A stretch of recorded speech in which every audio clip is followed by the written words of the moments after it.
Rene Higuita, the life and career of one of the most eccentric, daring and unforgettable goalkeepers in football history, better known as El Loco, the Madman. From his jaw-dropping saves to his unexpected goals, his high-risk sweeper-keeper style to his controversial off-field antics, Higuita was never just another goalkeeper. He was a revolutionary. Let's break down the wild journey of El Loco. Born on August 27, 1966 in Medellin, Colombia, Rene Higuita's early life was anything but easy. Raised by his grandmother after losing his mother at a young age, he found solace in football. And whilst most kids dream of scoring goals, Higuita had a different plan. He wanted to redefine goalkeeping. It was on the streets of Medellin where he honed his craft, showing early signs of the unpredictability that would later make him famous. His talent did not go unnoticed, and soon enough, he found his way into professional football. Higuita began his professional career with Millonarios before making his mark at Atlético Nacional in 1986. It was here that he became a true sensation. In 1989, he played a crucial role in Nacional's Copa Libertadores victory, making 4 penalty saves in the final and even scoring one himself. This wasn't just any championship win. This was a defining moment for Colombian football, putting Atlético Nacional on the map. But Higuita wasn't content with just being a shot stopper. He wanted to contribute to the attack as well. After a brief stint in Spain with Real Valladolid, Higuita returned to Atlético Nacional before taking his talents to Mexico and Ecuador. However, controversy followed him throughout his career, including a failed drugs test in 2005. Despite multiple retirements and comebacks, he officially hung up his gloves in 2010.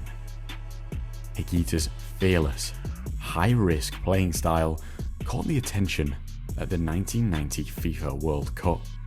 Colombia reached the round of 16 for the very first time, but Higuita's overconfidence cost them dearly.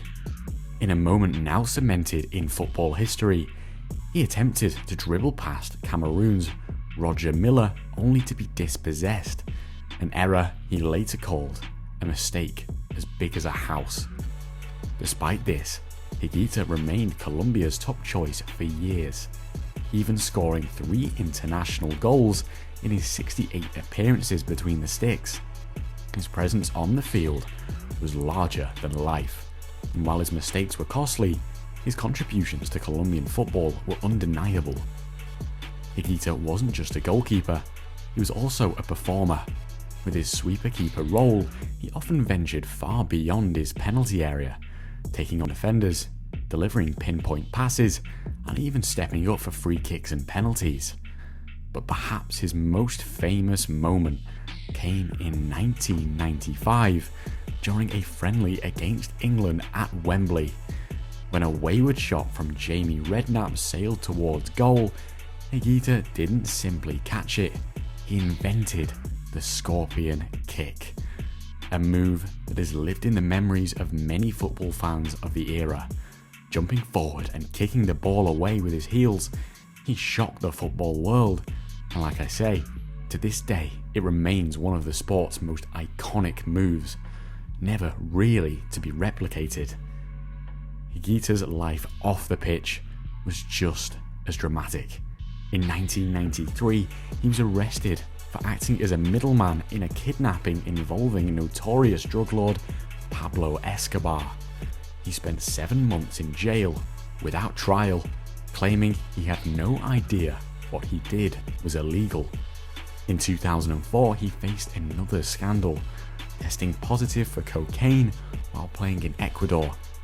Yet controversy never defined him. In 2005, he even took part in a reality TV show, underwent plastic surgery, and remained a beloved footballing figure. After retiring, Higuita turned to coaching, working with several clubs like Real Valladolid of his playing days and even Al Nassr, which at the time no one had really heard of. This was before the Cristiano Ronaldo days in Saudi Arabia. So in 2017, he returned to Atlético Nacional as a goalkeeping coach, fulfilling what he called the dream of my life. His legacy is undeniable.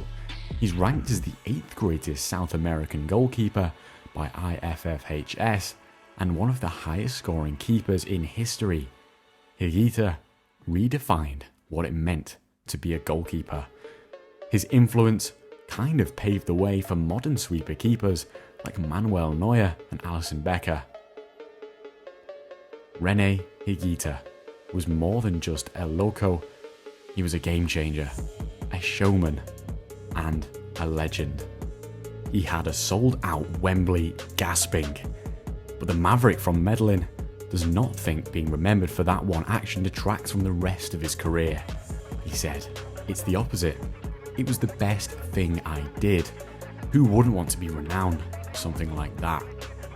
Rather than it being a spur-of-the-moment reaction to Redknapp's poor delivery, Higuita says it was 7 years in the making, having tried it first when filming an advert for a fruit juice brand. It wasn't just invented, he says. "I did a soft drink commercial and that was when I tried it for the first time. In the advert I was told to play alongside some kids. The ball was played to a child who chested it, did some keepy-uppies and flicked it to him behind. I responded with what he did in reverse, and I knew from then I wanted to do it in a game, but I didn't know how. 7 years later, a passage of play finally came to fruition at Wembley." And Higuita would repeat it several more times over that illustrious career that saw him sweep, dribble and score. Rene Higuita is a free spirit who pushed the boundaries of goalkeeping. And he argues that not much has changed in the goalkeeping position since the back pass rule was introduced in 1992. He claims that many goalkeepers play with their feet, but not many are really able to. And when it came to Higuita discussing the goalkeepers he admired most, a few of them are still playing now, and some of them are only just recently retired. He always spoke highly of Gianluigi Buffon and Iker Casillas, even having a special mention for Aston Villa's Emi Martinez, who he has actually met in real life. What do you think about Rene Higuita? Did he really redefine the wheel of goalkeeping? Should goalkeepers be more like him, audacious, creative, and free-willed?